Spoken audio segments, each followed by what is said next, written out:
మన ఈ video start చేయబోయే ముందు నేను ఎందుకు ఈ టెంపుల్కి వచ్చానో లాస్ట్లో చెప్తానండి.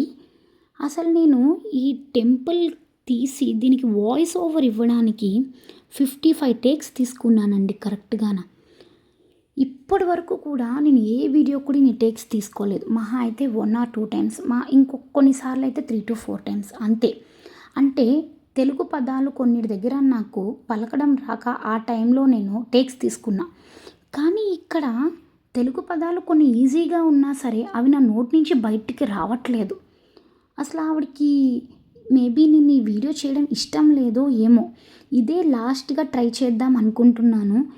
ఇది ఓకే అయితే అప్లోడ్ చేస్తాను, లేదు అనుకుంటే లేదండి. ఎందుకంటే మేబీ ఆవిడకి ఇష్టం లేదేమో అని నేను అనుకుంటున్నాను, అందుకనేసని. అందరికీ నమస్కారం అండి. ఈరోజు మన హిందూ దేవాలయాల్లో మనం ఆంధ్రప్రదేశ్ రాష్ట్రంలోని పార్వతీపురం మన్యం జిల్లా మక్కువ మండలంలో ఉన్న ప్రసిద్ధ గ్రామదేవత శ్రీ సంబర పోలమ్మ తల్లి ఆలయ చరిత్ర, విశిష్ట మరియు భక్తుల విశ్వాసాల కోసం తెలుసుకుందాం. ఇక్కడ మీరు చూస్తున్నది వచ్చేసి అమ్మవారి అత్తవారిల్లు అనమాట.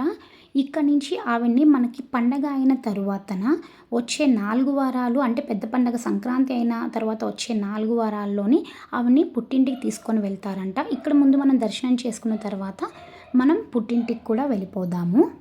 ప్రకృతి అందాల నడుమ కొండలు మరియు పచ్చని అడవుల మధ్య వెలిసిన సంబర పోలమ్మ తల్లి ఆలయం ఆ ప్రాంత ప్రజల ఆరాధ్య దైవంగా ఎంతో ప్రసిద్ధి చెందింది. ఈ అమ్మవారి గ్రామ సంరక్షకురాలుగా, కష్టాలను తొలగించే శక్తి స్వరూపిణిగా భక్తులు భావిస్తూ ఉంటారు.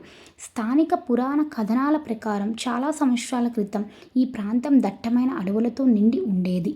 ఆ సమయంలో గ్రామ ప్రజలు తరచూ అనారోగ్యాలు, ప్రకృతి విపత్తులు మరియు ఇతర కష్టాలను ఎదుర్కొనేవారు.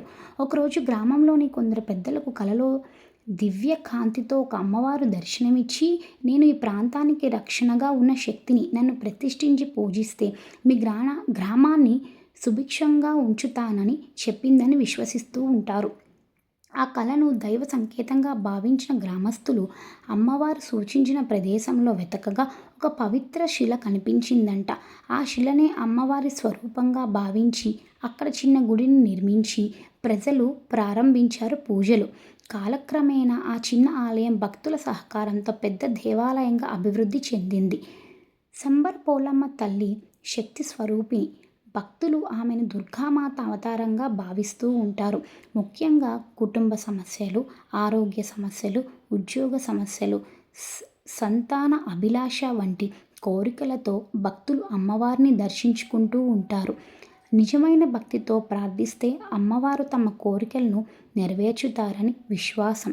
ఈ ఆలయానికి సంబంధించిన మరో విశేష వార్షిక జాతర. ప్రతి సంవత్సరం జరిగే జాతరకు వేలాది మంది భక్తులు పార్వతీపురం మన్యం జిల్లాతో పాటు విజయనగరం, శ్రీకాకుళం, ఒడిస్సా ప్రాంతాల నుండి కూడా తరలి వస్తూ ఉంటారు. జాతర సమయంలో ఆలయం మొత్తం పండుగ వాతావరణాన్ని సంతరించుకుంటూ ఉంటుంది. జాతర రోజుల్లో అమ్మవారికి ప్రత్యేక అభిషేకాలు, అలంకరణలు నిర్వహిస్తూ ఉంటారు. పసుపు, కుంకుమ, పూలతో అమ్మవారిని అద్భుతంగా అలంకరిస్తారు. భక్తులు తమ మొక్కుబడులను తీర్చుకుంటూ ప్రత్యేక పూజలు నిర్వహిస్తారు. ఆలయ ప్రాంగణంలో భక్తి గీతాలు, సాంప్రదాయ కార్యక్రమాలు జరుగుతూ ఉంటాయి. మనం ఇక్కడికి అమ్మవారి పుట్టింటికి వచ్చేసామండి. మీరు కూడా ఇక్కడ అమ్మవారిని దర్శించుకోండి. సంబర పోలమ్మ తల్లి గురించి భక్తుల్లో ఎన్నో మహిమలు ప్రచారంలో ఉన్నాయి. కష్టాల్లో ఉన్నప్పుడు అమ్మవారిని ప్రార్థించి ఉపశమనం పొందమని, అసాధ్యం కానివి కూడా సుసాధ్యం అవుతుంటాయని, విజయాలు సాధించవచ్చు అని అనేక మంది భక్తులు చెబుతూ ఉంటారు. ఈ కారణంగానే అమ్మవారిపై ప్రజల విశ్వాసం తరతరాలుగా కొనసాగుతుంది.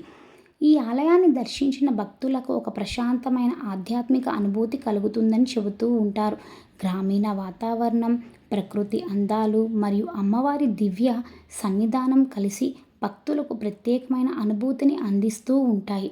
మన తెలుగు సంస్కృతిలో గ్రామ దేవతలకు ఆరాధనకు ఎంతో ప్రత్యేక స్థానం ఉంది. గ్రామ ప్రజలు ఆరోగ్యంగా ఉండాలి అన్నా, పంటలు పండాలి అన్న, శాంతి మరియు సుభిక్షం కోసం గ్రామ దేవతను పూజించే సాంప్రదాయం దశాబ్దాలుగా కొనసాగుతుంది. సంబర పోలమ్మ తల్లి కూడా అలాంటి శక్తివంతమైన గ్రామ దేవతల్లో ఒకరు.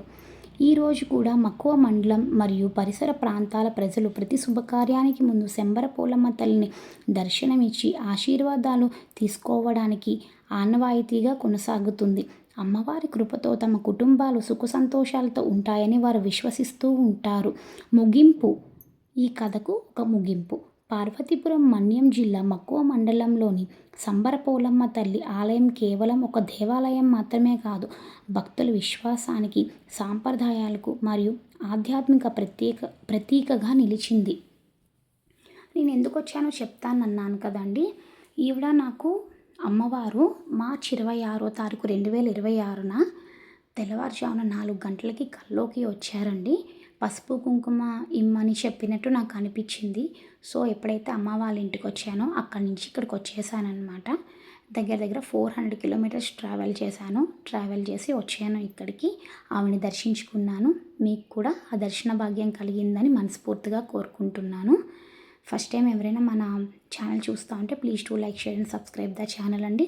మీ అందరూ వినే ఉంటారు కదా, మాటలు ఎంత తడబడినాయో స్టోరీ చెప్పేటప్పుడు అమ్మవారిది.